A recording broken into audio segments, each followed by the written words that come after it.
सागारा गोविंदाची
धावते सैराट तो जमीचे वाटे गोविंदा तो जमीचे वाटे गोविंदा तो जमीचे वाटे गोविंदा तो जमीचे वाटे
सगळ्या गोविंदाची शुद्धी होता महिला पादाचा खांदी कोठे आड आली ही देहबुद्धी धावा आडवा करुणा मागे बहुतांचा अंतरला संग मुळे गयाची आते केला अबे जवळ जर झालं तर ते सर्वजण दाखवा लागेल ना. ते सर्वजण कशी दिसन बस इथं. मला एक सांग आपल्याला सर्वांना दाखवायचं आहे आता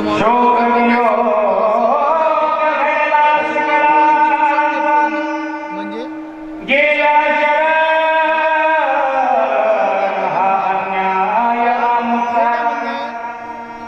तिथं तर घेतलाच स्पष्ट दिसन ठेवायला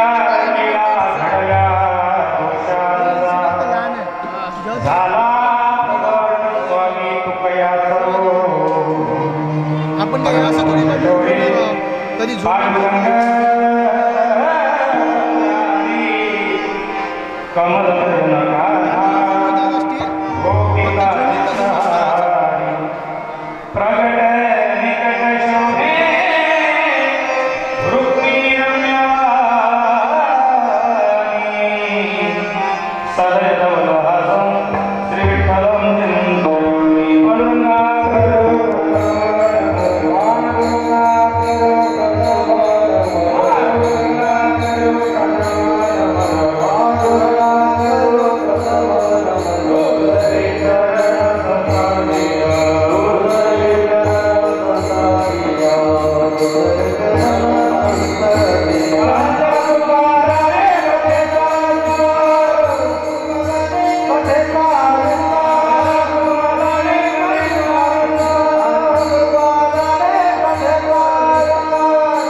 पूर्ण गोल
श्री क्षेत्र पिंपळगुडा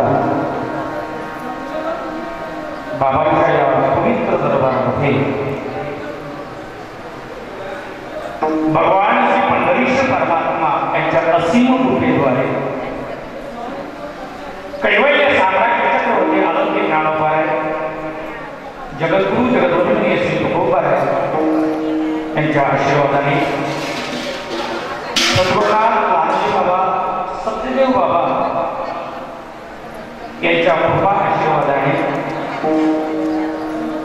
परमहंस श्री संत शंकर बाबा महाराज यांच्या 75व्या प्रगटदिन महोत्सवाच्या निमित्ताने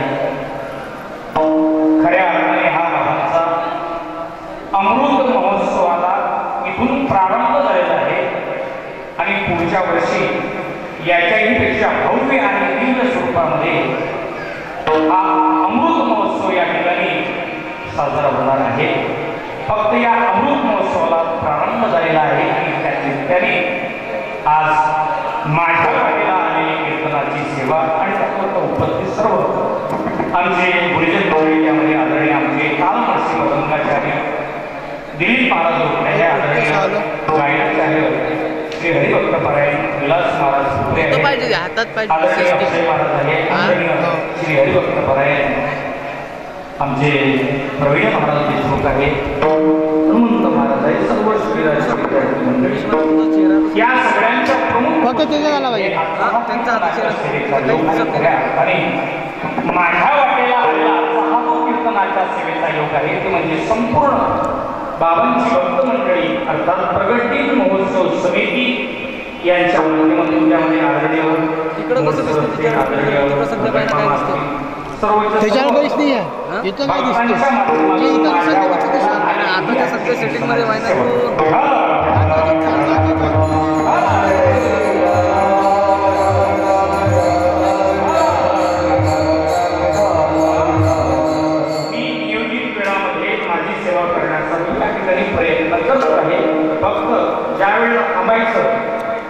थांबायची वेळ मला माहिती आहे पण जेव्हा थांबायचं असं त्याला पिऊन जरी गेलं तरी चालेल.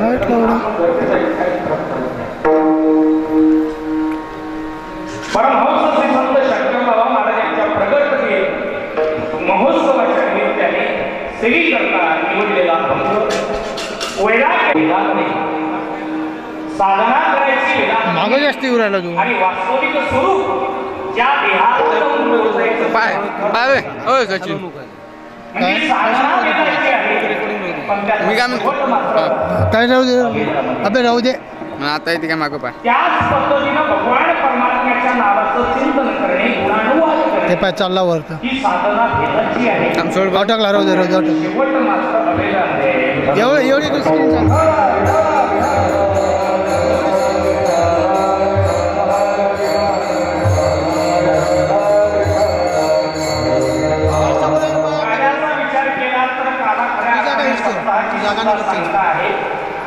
काल ही गुणाचीही सांगता आहे आणि कार्यक्रमाची सुद्धा सांगता कालाच आहे जीवनाचीही सांगता कालाच आहे बरं का. ड्रोनचा शूट चालू आहे कायात कसं सोयीचं चिंतन मी तुमच्यासमोर मांडणार नाही आणि वेळ असला निकाल फोन ला चरित्र विचार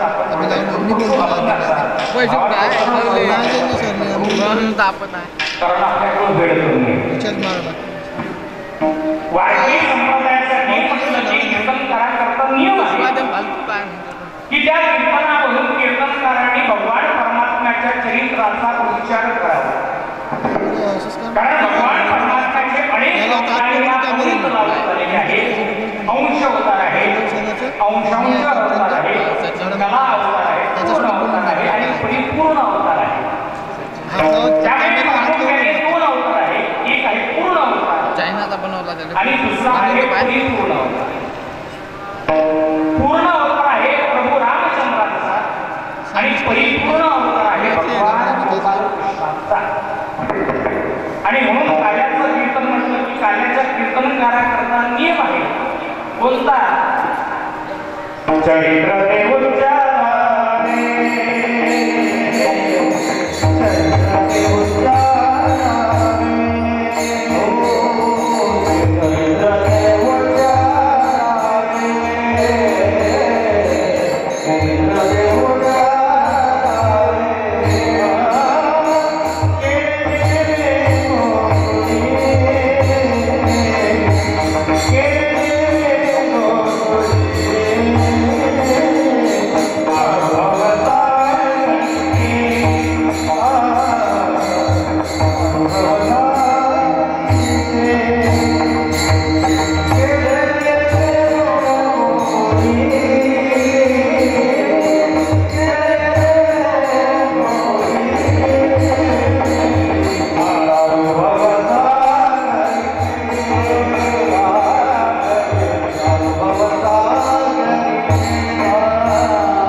नियम करून दिलेला आहे की चरित्र ते उच्चारावे केले देवे गोकुळी. सप्ताहाची सुरुवात नामाने आहे आणि सप्ताहाचा शेवट कार्याने आहे. कारण परिपूर्ण चरित्र भगवान श्रीकृष्ण परमात्म्याचा आहे. कारण त्या चरित्रामध्ये सामर्थ्यही आहे आणि स्वातंत्र्यही आहे, म्हणून त्याला परिपूर्ण चरित्र म्हटलं जातं. नदीला जर पूर्णत्व प्राप्त व्हावं असं वाटत असेल तर त्या नदीने काय केलं पाहिजे? नदीने समुद्राला जाऊन मिळालं पाहिजे. तसं आपल्या जीवनाला सुद्धा पूर्णत्व प्राप्त व्हावं असं वाटत असेल, त्याच्याकरता सप्ताह शेवटचं कीर्तन अर्थात काल्याचं कीर्तन अर्थात भगवान परमात्म्याच्या चरित्राचं वर्णन या ठिकाणी केल्या गेल्या पाहिजे. त्याशिवाय माणसाच्या जीवनाला परिपूर्णत्व प्राप्त होणार नाही.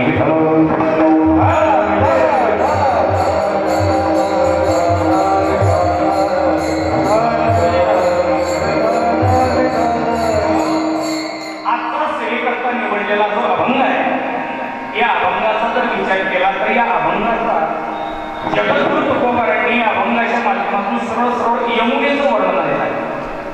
यमुनेच्या तीरावरच्या नंतरचा सगळा प्रसंग आहे. त्यामुळे भगवान परमात्म्याने गोकुळात लहानपणी काय चरित्र केलं काय नाही त्याचा विचार नंतर थोडक्यात आपण पाहू. अभंगाचा भावार्थ पाहू. भगवान श्रीकृष्ण परमात्मा ज्या वेळेला गोकुळामध्ये राहतो आहे आणि गोकुळामध्ये राहत असताना गोकुळात अनेक प्रकारच्या गवळणी होत्या. नवे नवे त्या सर्व गोपाळांना आपल्या भक्तांना सुख देण्याकरता भगवान परमात्म्याचा अवतार या अवनीकुलावर आहे. आपल्या जवळचा आनंद आपल्या जवळचं सुख आपल्या भक्तांना देण्याकरता या ठिकाणी भगवान श्रीकृष्ण परमात्म्याचा अवतार आहे. तो आनंद भगवान श्रीकृष्ण परमात्म्याने आपल्या भक्तांना दिला सुद्धा कशाच्या माध्यमातून? वास्तविक गोकुळाचा जर विचार केला तर गोकुळात 3 प्रकारचे लोक होते बरं का. गोपाळ आहे, गवळणी आहे आणि गाई आहे. पण प्रत्येकाला सुख देण्याची रीत मात्र भगवान परमात्म्याची वेगवेगळी आहे. गवळणींना सुख भगवान परमात्म्याने दिलं, पण गवळणींना सुख देण्याची पद्धत वेगळी आहे. गोपाळांना सुख देण्याची पद्धत वेगळी आहे आणि गाई आणि वासरांना सुख देण्याची पद्धत वेगळी आहे. वास्तविक गोपाळांना भगवान परमात्म्याने जे सुख दिलं ती कशी आहे की चोरी करण्याच्या निमित्ताने, लोणी खाण्याच्या निमित्ताने, खेळ खेळण्याच्या निमित्ताने भगवान परमात्म्याने गोपाळांना सुख दिलं. गाई आणि वासरांना सुख दिलं. गाई चालण्याच्या निमित्ताने, गाई धोरण करण्याच्या निमित्ताने, गाईला आणि गवळणीला सुख दिलं. खऱ्या अर्थाने त्यांच्या चोरी करणे, रास क्रीडा म्हणा, अशा पद्धतीने भगवान परमात्म्याने ते सुख गोकुळातील लोकांना सहज प्राप्त केलं. वास्तविक विचार केला अनंत काळ तपस्या करणारे जे योगीजन आहेत त्या योगीजनांना समाधी सुखामध्ये सुख प्राप्त होतं. हे सुख मात्र भगवान परमात्म्याने गोपाळांना, गवळणींना आणि सहज एकदम छोट्या माणसाला योगी मुनी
अबे झेंडू आहे इकडे जास्त दबला इकडून वर उचला लागते थोडा. हो त्यांना तिथं वर उचलला कॅमेरा पूर्ण खाली येऊन राहिला. काहून? कारण का वजन मागा आहे ना. कोण म्हणे हिट झालं तरी खाली येऊन राहिला. कसं असं? हो पूर्ण खाली येत आहे. असं वर जाते आणि तिकडून हे खाली येत आहे. म्हणजे कसं बे हे वर जाते हे खाली येऊन राहिलं असं ते काहून राहिला पण सरळ केलं पाय.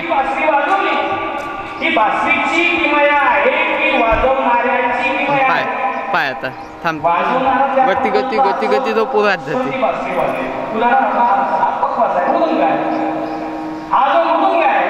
असा ठेवला तो पुरा मागासच आहे मागा वेट जास्त एवढा घेऊन त्याने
परंतु हे कट्टर भक्त आहे की नाही याकरता भगवान परमात्म्याने त्यांच्या समोर एक उदाहरण मांडलं. भगवान श्रीकृष्ण परमात्मा सांगतात हे बघा, एक पतिव्रता बाई होती, सगळ्याच्या सगळ्या गौरवी गोपाळ समोर बसलेले आहे. एक महान पतिव्रता होती, भगवान श्रीकृष्ण परमात्मा वक्ता आहे आणि श्रवण करणाऱ्या गौरवी. भगवान परमात्मा म्हणतात एक महान पतिव्रता होती, गौरवी म्हणायच्या. मग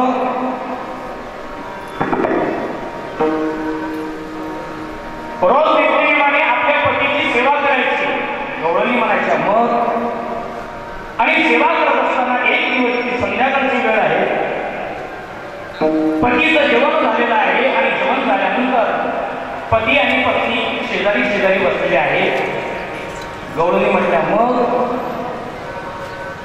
आणि शेजारी बसले असताना पती आणि पत्नीच्या दोघांच्या गोष्टी चालत असताना पतीने पत्नीच्या मांडीवर आपलं डोकं ठेवलेलं आहे आणि दोघांचा संवाद चालू असताना अचानक पतीला निद्रा लागली, म्हणजे झोप लागली.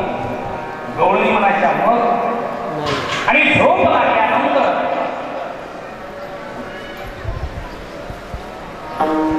ती महान प्रतिभा होती. तेवढ्यात तिचा एक छोटासा मुलगा, 2-3 वर्षाचा मुलगा, अंगणामध्ये एक विहीर होती आणि विहिरीच्या जवळ चालत गेला आणि त्या विहिरीच्या आतमध्ये डोकावून पाहत होता. त्या पतीपत्नी बाईचं लक्ष त्या मुलाकडे गेलं. आता जर 5 मिनिटात मुलाला पकडलं नाही तर मुलगा विहिरीत पडल्याशिवाय राहणार नाही, विहिरीत पडणार आणि इथंच मेल्याशिवाय राहणार नाही. ती पतिव्रता बाई लांबून सगळ्याचा सगळा प्रसंग डोळ्याने बघते. पण आता मी जर इथून उठले आणि खऱ्या अर्थाने मी पतिव्रता आहे, मी जर उठले तर माझ्या पतीची झोप मोडेल आणि मी खऱ्या अर्थाने पतीची सेवा करण्याकरता कुठेतरी कमी पडेल. मी जर इथून उठले तर पतिव्रता करणार नाही, पण मी जर उठले नाही तर माझा मुलगा मेल्याशिवाय राहणार नाही. त्यावेळेला खऱ्या अर्थाने त्या बाईने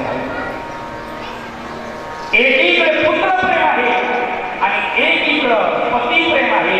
मग खऱ्या अर्थाने पती धर्म सांभाळायचा का पुत्र धर्म सांभाळायचा? भगवान श्रीकृष्ण परमात्म्याने गवळणींना सांगितले, म्हणजे आता तुम्हीच सांगा, खऱ्या अर्थाने त्या पतिव्रता बाईने काय करावं?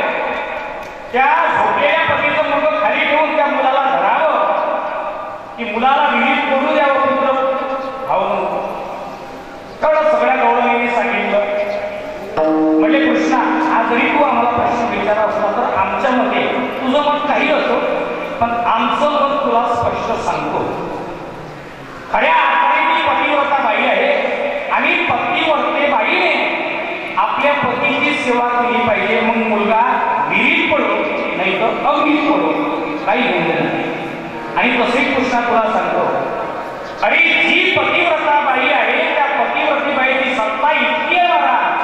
अहो त्या अग्नीत आणि विहिरीला काय ताकद आहे की तिच्या मुलाला मारलं. हो, पतिव्रते बाईच्या काहीतरी कथा आपण ऐकलेल्या आहे. सूर्य उगवायचं थांबवलं नाही का? अनुसया मातेने तिन्ही देवाला बालक बनवलं. हे पतिव्रतेचं सामर्थ्य आहे.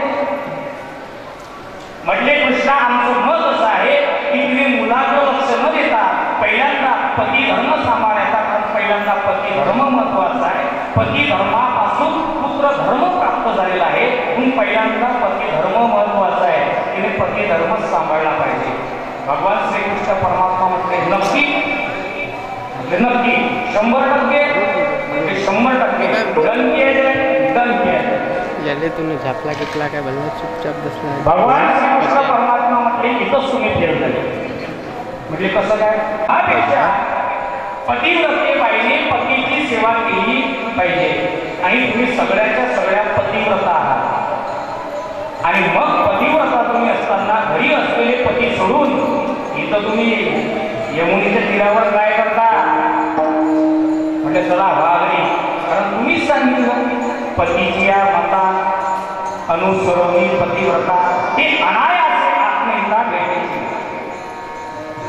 खऱ्या अर्थाने हे पतिव्रतेचं सामर्थ्य आहे. तुम्ही पतिव्रता आहे आणि स्वतःच्या पतीला सोडून तुम्ही इथं यमुनेच्या तीरावर काय करता? माझ्याजवळ चला निघाले, चला वागले. गवळणीचं लक्षात आलं, भगवान श्रीकृष्ण परमात्म्याने आपल्याला फसवलं. यांनी तो बोलायला झालंय. काही काही गवळणी लागल्या, कागद सके, कागद ढके, कागद शांता. म्हटली यांनी तर आपल्यावर उलट चाललं राहायचं काय? आपल्याला फसवलं या कृष्णाने. त्यातली एक हुशार गवळण होती. ती गवळण उभी झाली आणि बसले आणि महाराजांनी होती. म्हटली या कृष्णाने आपल्याला आपल्या बोलण्यात आपल्याला अटकवलेलं आहे, आपल्याला फसवलेलं आहे. म्हटले त्या भक्ती उभी राहिली आणि म्हणजे बघा, आज संवाद आहे, हा देव आणि भक्ताचा संवाद आहे. त्या गवळणी म्हणतात देवाचा आणि भक्ताचा संवाद आहे आणि देवाने भक्ताचा संवाद पूर्ण झाल्याशिवाय इथून कोणीही जायचं नाही. गवळणी तो थांबा, आपल्याला या पुस्तकासोबत पुन्हा संवाद करायचा आहे आणि तो जिंकत त्यानंतर आम्ही काय करायचं ते विचार करू. त्यावेळी गवळण उभी राहिली म्हटले काय? आम्हाला सुद्धा तुला एक गोष्ट सांगायची. म्हणजे काय गोष्ट सांगायची? म्हणजे आई तर खरं कृष्णा, जशी तू आम्हाला एक पतिव्रता बाई सांगितली ना, त्याच पद्धतीनं अशी जी एक पतिव्रता बाई होती तू सांगितली तशी. आणि त्या पतिव्रते बाईचा त्या हाताने रोज इतकी पतिव्रता महाराज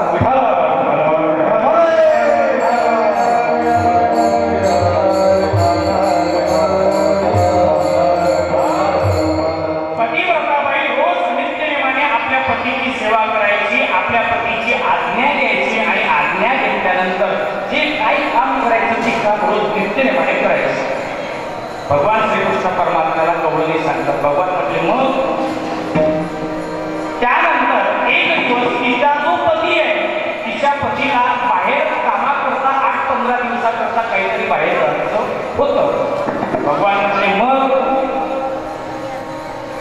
आणि आजपर्यंत स्वतःच्या पतीला सोडून ती कधीही राहिली नव्हती. त्यावेळेला ती पत्नी म्हणते आज मी 15 दिवस मला एकटीला सोडून तुम्ही बाहेरगावी जाणार आणि माझा तर नियम आहे तुमची सेवा केल्याशिवाय, तुमची आज्ञा घेतल्याशिवाय, तुम्ही जेवण केल्याशिवाय मी तर अन्नाचा घासही सेवन करत नाही. मग मी 15 दिवस काय करायचं? भगवान श्रीकृष्ण परमात्मा म्हणतात मग असं ज्या वेळेला ती पतिव्रता त्या बाईला सांगते त्यावेळेला तिचा जो पती आहे तो म्हणतो खरं तुला सांगतो, तुझंही म्हणणं बरोबर आहे, पण तुला मी युक्तिवाद सांगतो. मी 15 दिवस बाहेर गावी जाणार आहे आणि तू पतिव्रत आहे, परंतु मी या ठिकाणी तुला एक माझाच चिखलाचा पुतळा तयार करून देतो. रोज तुझ्या पुतळ्याची सेवा करायची, त्याची आज्ञा घ्यायची आणि जे काही काम करायचं असेल ते रोजचं काम तू करायचं. भगवान श्रीकृष्ण म्हटले बरोबर आहे, कारण एक लंगडीने सुद्धा मातीच्या पुतळ्याची दरवाजामध्ये खरा आलेला पती आहे त्याला आतमध्ये घ्यायचं. म्हटलं देवा नक्की? म्हटलं हो नक्की. 100%? म्हटले 100%. दंड आहे. भगवान गौडरी म्हणतो मग कृष्णा आम्ही तरी काय करतो? तू आम्हाला घरी जायला सांगतो पण देवा अरे घरी असलेले जे पती आहे हे चिखलाचे आणि मातीचे पती आहे. तुझ्या काही हजरीमध्ये तू आम्हाला करून दिलेले जे पती आहे, पण आता खरा आमचा पती तू आहे. तू आम्हाला मिळाल्यानंतर आम्ही चिखलाच्या पतीची सेवा कशाला करायची?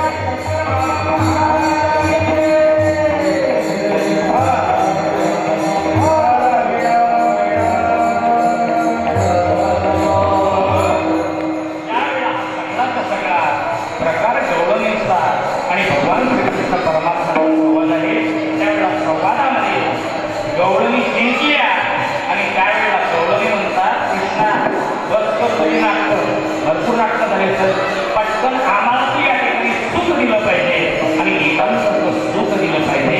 त्यावेळेला भगवान श्रीकृष्ण परमात्म्याच्या लक्षात आलं की गौडणी आपल्याही पुढच्या निघाल्या आणि त्यावेळेला भगवान परमात्म्याने गौडणींना सुख द्यायचं ठरवलेलं आहे. आणि त्यावेळेला भगवान श्रीकृष्ण परमात्म्याने आपला वेणू वाजवलेला आहे.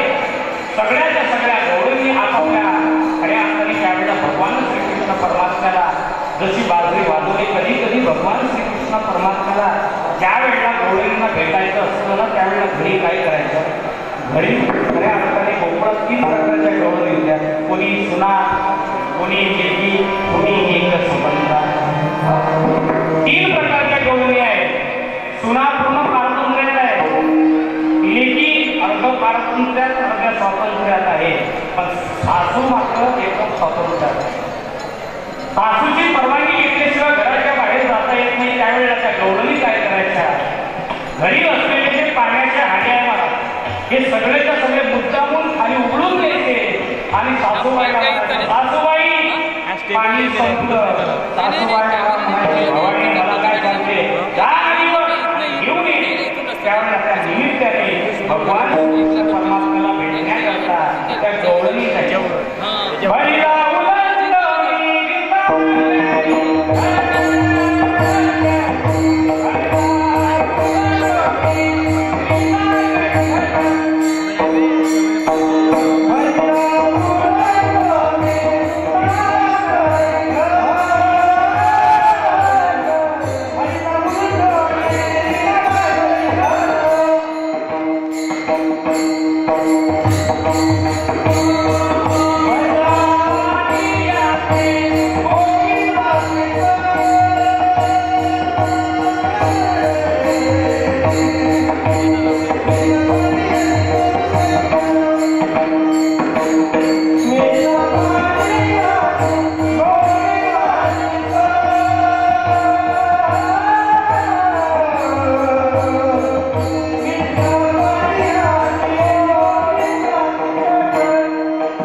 आम्हाला तू एकांताचं सुख दिलं पाहिजे. त्यावेळेला गौरवी परीक्षेमध्ये पास झाल्या आणि भगवान परमात्म्याने त्यांना एकांताचं सुख द्यायला ठरवलं. त्यावेळेला अनेक हजार गौरवी त्या ठिकाणी आहेत. त्यावेळेला भगवान श्रीकृष्ण परमात्म्याने सुद्धा आपले हजार रूप त्या ठिकाणी प्रगट केले. रात्रीची वेळ आहे, अंधार आहे आणि प्रत्येकीच्या हातामध्ये हात भगवान परमात्म्याने दिलेला आहे आणि त्या ठिकाणी रास पेढीला प्रारंभ झालेला आहे. पार्वती त्यांचं वर्णन केलेलं आहे. एक